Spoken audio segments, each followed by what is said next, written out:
I want to read you a story called Where the Wild Things Are by Maurice Sendak.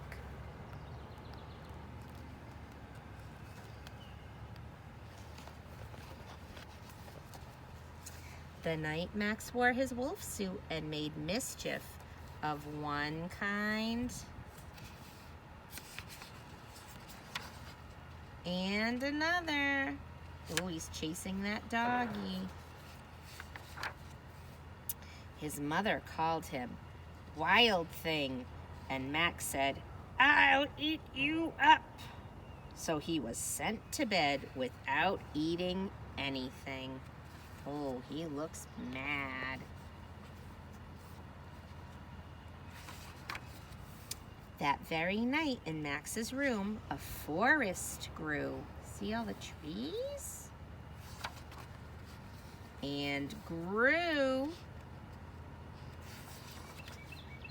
and grew until his ceiling hung with vines and the walls became the world all around.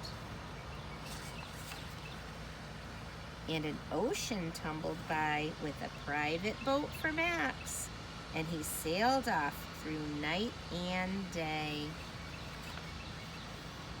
and in and out of weeks, and almost over a year, to where the wild things are.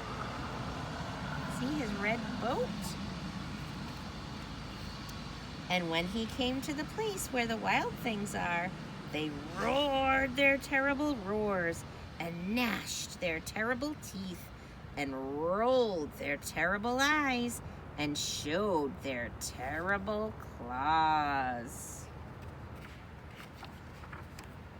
Till Max said, "Be still," and tamed them with the magic trick of staring into all their yellow eyes without blinking once. And they were frightened and called him the most wild thing of all, and made him king of all wild things. See his crown? And now, cried Max, let the wild rumpus start.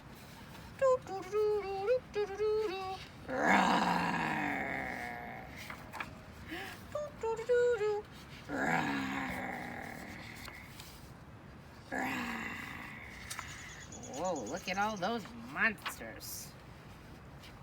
Now stop, said Max, and sent the wild things off to bed without their supper. And Max, the king of all wild things, was lonely and wanted to be somewhere where someone loved him best of all.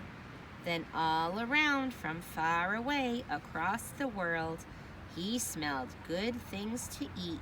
So he gave up being king of where the wild things are. But the wild things cried, "Oh, please don't go. We'll eat you up. We love you so." And Max said, "No." The wild thing roared their terrible roars, and gnashed their terrible teeth, and rolled their terrible eyes, and showed their terrible claws. But Max stepped into his private boat and waved goodbye, and sailed back over a year, and in and out of weeks, and through a day, and into the night of his very own room, where he found his supper waiting for him, and it was still hot.